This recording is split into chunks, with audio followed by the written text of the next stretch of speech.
આપણે આ ઘરની માંડવી પ્રાકૃતિક ફાર્મ છે,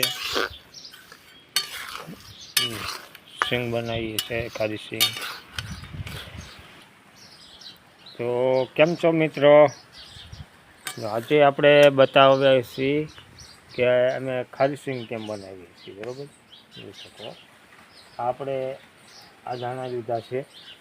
બરાબર, આ એકદમ બાફી નાખ્યા છે ગરમ પાણીમાં, એમને મીઠું નાખી બાફતા છે. ત્યાર પછી આપણે મીઠું એક તવો લેવાનું, એમાં મીઠું નાખવાનું દળેલું, અને પછી મીઠાની અંદર થોડા થોડા દાણા નાખતા જવાના, અને આ રીતે હલાવતું જવાનું.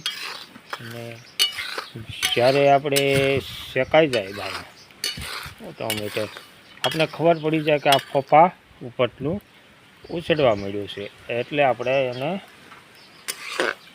ઉતારી અને આવી છાણી દ્વારા આમાં ઠલવી અને આમાં આ રીતે અમે છાણી અને આપણે ખારી સિંગ તૈયાર કરીએ. જો ખારી સિંગ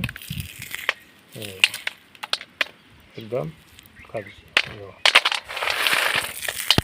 આ બધા ફોફા નીકળવા માંડ્યા, એકદમ સારી.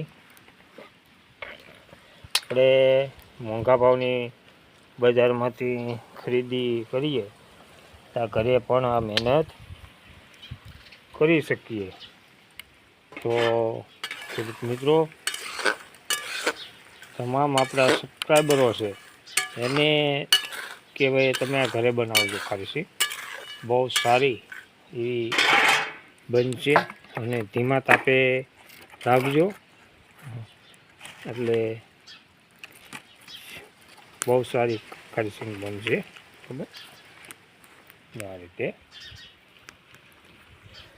તો હાલો મિત્રો, ખારી સિંગ ખાવા આપણા સબસ્ક્રાઈબરો બધા આવો ખારી સિંગ ખાવા. બરાબર, તો વિડીયો ગમે લાઈક શેર અને કમેન્ટને સબસ્ક્રાઈબર કરજો, અને વધુમાં વધુ શેર કરજો.